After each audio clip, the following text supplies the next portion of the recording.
ठीक है, मैं तुम्हें आसान भाषा में यूएसए और चाइना की ताकत का कंपैरिजन समझाता हूं। सबसे पहले सेना की बात करते हैं। यूएसए के पास दुनिया की सबसे ताकतवर सेना है।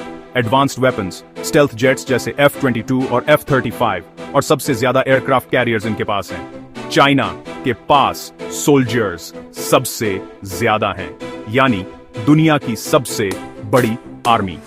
वो तेजी से अपनी सेना को मॉडर्न बना रहा है और उसकी नेवी भी तेजी से बढ़ रही है। लेकिन टेक्नोलॉजी के मामले में यूएसए आगे है। अब बात करते हैं न्यूक्लियर वेपन्स की। यूएसए के पास 5000 से ज्यादा न्यूक्लियर वेपन्स हैं। चाइना के पास 500 से ज्यादा हैं, लेकिन वो भी अपनी ताकत बढ़ा रहा है। यहां भी यूएसए आगे है क्योंकि उसके पास ज्यादा और एडवांस न्यूक्लियर वेपन्स हैं। अब इकोनॉमी की बात करें। यूएसए का जीडीपी $27 ट्रिलियन है। चाइना का जीडीपी $18 ट्रिलियन है। अभी के लिए यूएसए आगे है, लेकिन चाइना बहुत तेजी से बढ़ रहा है। टेक्नोलॉजी में यूएसए के पास गूगल, टेस्ला, माइक्रोसॉफ्ट जैसी टॉप कंपनीज हैं। चाइना के पास हुआवे, टिकटॉक और एआई में भी वो स्ट्रांग है, लेकिन चिप्स और इनोवेशन में यूएसए अभी भी आगे है।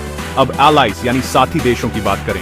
यूएसए के पास नेटो, जापान, इंडिया और यूरोप जैसे पावरफुल दोस्त हैं। चाइना के पास रशिया और कुछ अन्य देश हैं। तो यहां भी यूएसए के पास ज्यादा पावरफुल फ्रेंड्स हैं। फाइनल रिजल्ट ये है कि अगर शॉर्ट टर्म वॉर हो तो यूएसए आगे रहेगा, लेकिन लॉन्ग टर्म कंपटीशन में चाइना भी यूएसए को स्ट्रॉन्ग चैलेंज दे रहा है। और सबसे जरूरी बात, दोनों के बीच सीधा वॉर होना बहुत डेंजरस है, क्योंकि न्यूक्लियर वेपन्स से पूरी दुनिया को नुकसान हो सकता है।